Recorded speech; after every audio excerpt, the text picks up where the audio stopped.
Hello. So today I'm going to talk about how to make royal icing to put on your macarons. So if you want to make like these kind of macarons that are just the shapes and then you add the details on top with different colored royal icing, you can use this to achieve that. I also include this royal icing recipe in these two videos if you want to check those out as well. And I'm going to link, this is not my recipe, I'll link below where I found this recipe. So you're going to start with the paddle attachment and then add your powdered sugar. And sometimes I like to sift this before I put it in. You don't have to, but some powdered sugar is a little clumpier than others. If it is, sift it. And then your meringue powder. And just kind of pulse that in there a bit just to get it combined. And then you're going to add your vanilla extract and water. Now, some people add other stuff as well. They add vanilla extract, almond extract, lemon. You can do a combination of those. But if you do add a lot extra of the extracts, make sure you're taking out that much water. Because this is very important that you don't add too much water, especially at this step. All right, then put that on low until it starts to get kind of combined there. And scrape down the side. And the instructions that I've read said keep it on medium, don't turn it up all the way, and let it just whip up into stiff peaks, keeping it medium to medium high the whole time. You want stiff peaks here.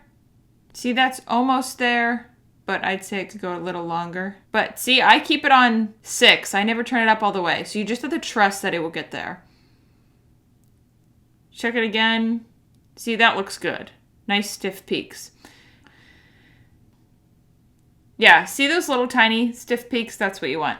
Now this stuff dries so fast and it will get, the edges will get all crackled and hard if you don't wrap it with plastic wrap. And I mean like push the plastic wrap down onto it so it's not getting any air touching it. If you're enjoying this video, let me know by hitting the like button below. All right, so I like to put it into different little bowls and color it from there. And I'll just kind of briefly go over how to color this. But most important part, anytime you're not actively using the icing, put the plastic wrap over it again, press down on it. Or you could use a wet paper towel or something like that. Just don't let it dry out. I must have had some confidence here putting it into all different bowls that I would work really fast. So if you can work fast, do that. But if you can't, keep all these bowls covered or just keep it in the big bowl. Now, I use a spray bottle and that's what a lot of other people recommended for this because you really don't want to add too much water. Even just a couple drops extra could be the difference between the right consistency and the wrong consistency. And this is an easier way to measure because it's kind of hard to measure drops and such small amounts when you're doing this. So what I would do if I really wanted to make sure I was getting this right every time is I would weigh how much of the icing I was putting in those bowls and then count how many sprays I put in. So then the next time I made it, I would know, okay, 2 ounces of icing needs 4 sprays of water to get the perfect consistency. Now, gel food coloring is what I've found works best. For this, I would not use liquid. And notice how little I'm using. I stick a toothpick in there because I like pastels and you really don't need much with the gels if you want pastel. I do like to get the color I want first before I add the water in case I have to add a lot more color. I don't want it to mess with the consistency.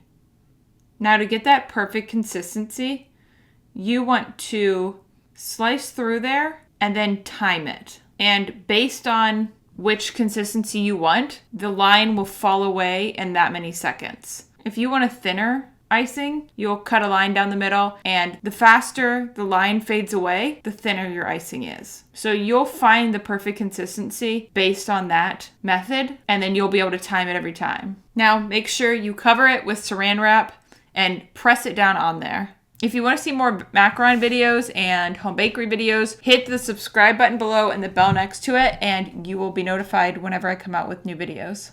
Now, that is the icing I'm going to use to flood the cookie, where I will use the inside part of the cookie that's just smooth and I'm not making any shapes with it. Like I'm not doing any details or anything like that. That is going to be a thinner consistency. But for these next couple ones, these are going to be something that I'm using to pipe shapes or something that you need to see the details in the icing. You need the icing to hold its shape. So that is what I'll use these for, and they will be thicker. The same deal with the colors here. Just use a little bit. And then just spray a little bit of water in there. And then for this, I'm not going to do that 15-second test like I did with the other one because it's not going to ever fall together for this. This is going to be for piping and I want it to kind of stick up on its own. So I will really just kind of make some indents with the spatula in there and see how the peaks stay up. I don't want them to be sharp and pointy, but I don't want them to fall into it. If it were, and I put too much water in it, I would just grab some of that other white icing that I haven't colored yet and add it in. So if you do mess up and you make it too thin, you can always just add a little more. You could put it right into the piping bag as well. Instead of covering it with plastic, you could just put it straight into the piping bag, twist it up, and then make sure no air is getting into it. That's the important part. Now, when you go to use this, I and most people don't use a tip when they're doing this detailed work for the flooding and just cut a tiny amount off the tip of the bag. And I mean like as tiny as you can, and then you can go in and cut more. Just make sure you're using, at first you're doing a real tiny cut off the tip of the piping bag. Then you can use it to do something like this, or the more detailed video about the bunnies is right here, and then I got a bear video here. Do you want to see more shaped videos? Macaron shapes? I've been avoiding those, but let me know if you want to see more of those kinds of videos, like the bear and the bunny here. And notice how you dot down, then you pick up and pull it around when you're doing the outside. Okay, you don't press the piping tip along the cookie the whole way. You kind of just trust that it will go.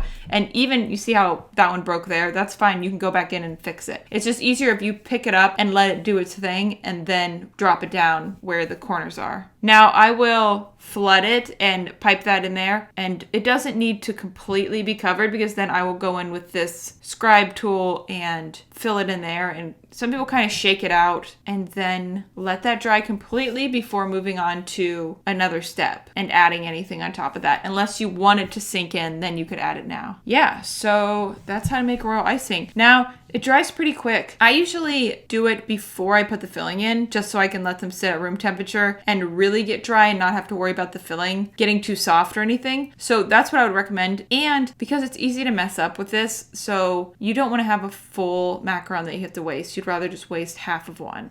So it's not too hard and it dries quick and it stays hard for a long time. You don't have to worry about that getting soft in the fridge. Okay, and if you are trying to grow your home bakery business or start a home bakery business, join the email list below and you can apply to work with me to join the Home Bakery Blueprint course and grow or start your own home bakery business. If you'd like, you can follow me on Instagram and Facebook, and I'll put that link below, and check out these other macaron videos.